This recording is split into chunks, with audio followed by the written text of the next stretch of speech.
Di ho ba? Ang sarap pakinggan nun mga bossing 'no? Para ho doon sa mga nag-aantay ng hustisya. O eto mga bossing, sila kasi at pati si Bongo sinasabi, "Mabait naman ako." 'No?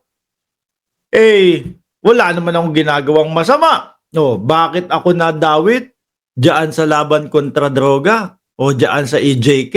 Oh, bakit nga daw ho mga bossing? Bakit nadawit si Senator Bongo? Nasaan ba 'yon?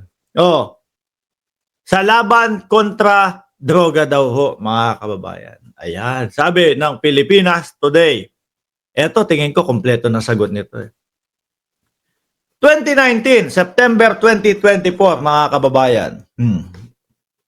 Napanood natin, no? At ipinalabas ko din po mga kababayan dito sa ating channel na meron pong lumabas na interview si Bongo na ini-explain niya yung tungkol ho sa reward system. Sabi ni Master Chief, kanang kamay ni Duterte yan. Ayan nga po, yung sinabi niya mga kababayan, rinig na rinig ng dalawang tenga ko, no? At malamang po kayo din dito sa ating channel at kung babalikan nyo yung September 24, 2019 ng interview niya. Sagot niya, nandiyan pa rin po yung reward na kanyang sinabi noon. 1,000,000 po sa mga Ninja Cup, no? Tegi, pagbuhay, kalahating milyon lang po. Pag lumaban ng laban, 2 million po. No? So ito po, maliwanag mga kababayan na si Bongo alam kung ano yung mga nangyayari. Alam, no, kung sino ang may utos. Alam kung saan manggagaling yung mga reward system. Di ho ba? So ito ho, mga kababayan, last year lang nung pinapatawag na po sila sa Congress. No? Nung pinapatawag sila sa Congress na ayaw po nilang puntahan, dahil nga ako naniniwala ako na pag si Bongo pumunta doon, no?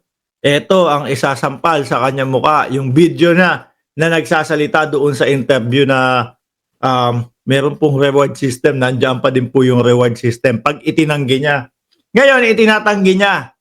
Wala pong required system, reward system, no? Na sinasabi nila ngayon. Masyado pong baseless ang accusation na ito. Kaso meron siyang interview nun, no? At mismong siya yung nagsasalita doon. Wala po akong role, hindi ko po mandato ang operation ng laban kontra droga. Biglang iniwas na yung sarili. Siguro gusto sabi, bahala na kayo dyan, mga Duterte. Bahala ka na dyan, Bato de la Rosa, kayo-kayo lang yan. Pero, balik tanaw po tayo, 5 years ago, ayan, mismong sinabi niya po yan. At ako po mismo saksi at itinago ko po yun doon sa file ng computer namin, ng computer ko. Upang sa ganon, pag sinabi, Mark, bakit mo pinagbibintangan si Bongo na may sinabi siyang gano'n sa interview? Kahit ipaboran pa nila yon mga kababayan, yung interview ni Bongo, nakasave yun sa file ko. No? May ebidensya. Oh. Kaya, ang nakikita kong dahilan ni Bongo nang hindi pag-attendo, takot na mapahiya. No? Mas dumiin pa po yan, mga bossing. Mas dumiin pa po yan dahil kay dating Pangulong Duterte. November 13, mga kababayan, sa Senado, no? Napatawag ang dating Pangulong Duterte. Meron pa nga siyang sinabi doon. Ito, yung mga nasa kanan ko. Oh, yung mga nasa kanan, no? Alam nila yan. Yun. Naituro pa nga si Bato de la Rosa doon eh. Natatandaan nyo yun? Oh, sabi ko, naku, lalong idiniin na dating Pangulong Duterte. Sila Tobats. Oh. Natanong yung reward. Sabi, reward? Correct. O may pag-amin. Very correct, no? Talagang totoo. Di ba? Ano po ba kasi mali sa reward? Mga bossing, kasi ganito lang kung kasimple yan. Ano? Yung imbis sana, sumuko na, ipapasok na lang sa oblo. Mapapaisip pa yung pulis saglit lang, no? 500,000 lang makukuha natin diyan, eh, 4 tayo. 'Pag naghati-hati tayo tagwa 125 lang tayo diyan, 1,000. Oh, maliit. Eh, kapagka yan sinabi natin, inireport natin ng laban, 2 milyones yun. Tagkakalahating milyon tayo. Eh di ang laki po ng diferensya kada isang tao. 375,000 ang diferensya o ang tubo kapag sinabi nila o nireport nila ng laban. Eh, oy boss, halika dito. Hawakan mo tong beng-beng. Oh, yung pala yung beng-beng wala namang ano, wala namang bala, no? O paunahan tayo.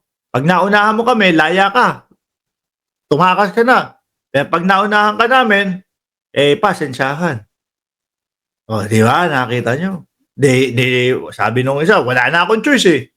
Eh, tetegihin din naman ako nitong mga to eh. Kahit hindi ko sundin yung sinasabi nila eh.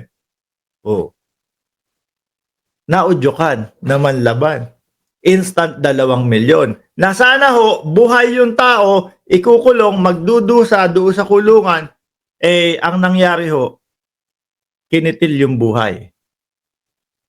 Di ho ba, mga kababayan? Oh, eh paano na lang kung yung tao na yun, magsisisi ako, no? Tapos, pagbabayaran ko sa kulungan yung aking mga kasalanang nagawa. Baka sakali na pag nakita nila na mabait ako, bigyan ako ng parol o palayain pa din ako pagdating ng panahon.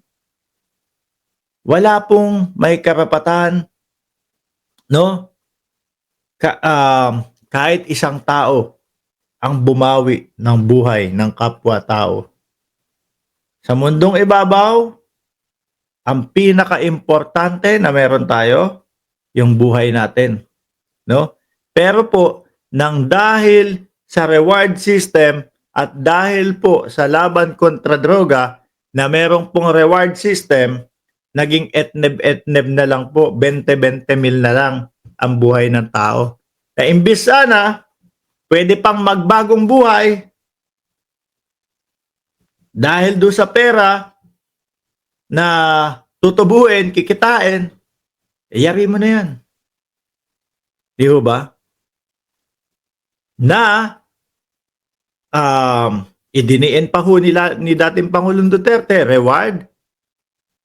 Correct, very correct. Talagang totoo. At minsan, binibigyan ko pa ng dagdag. Si police, mga kababayan, na nasa sitwasyon, pag niyari ko etong tao na to, kahit hindi siguradong adik, kahit hindi siguradong nagtutulak, nakita lang na mukhang nagtutulak, no? Pag niyari ko to, yung mga DDS, ipapamukha nila sa akin na na bayani ako. Si dating Pangulong Duterte, pupurihin ako, no? Good job ako. May makukuha akong pera, malaki. Eh nangangailangan ng pera yung pulis. Ayun, niyari. Yung hinihinala na tulak. Yun ang mali doon sa kanilang pagpapatakbo ng laban kontra droga. Wala pong tayo po, gusto natin masugpo ang droga, pero hindi po doon sa pamamaraan na ginamit nila o ginawa nila, mga bossing. Ano po? Kaya, diyan, nadadawit ang pangalan, no, ni Bungo, mga bossing. Kaya, yung sinasabi nila na tignan natin kung matanggal o kung hindi iboto ng mga tao yan. Baka hindi pa po umabot ang eleksyon. Nasa dahig na ho ito, mga kababayan. Ano po? Bago tayo magtapos, sabi ni Ram J. Negros Island, subscribe, like, and share po tayo. Salamat. Maraming salamat po, 1,600 viewers. At ako'y magpapaalam na po. Bukas po muli. Ay hindi, mamayang gabi. Naka-live po ulit tayo. Maraming salamat and God bless po sa ating lahat.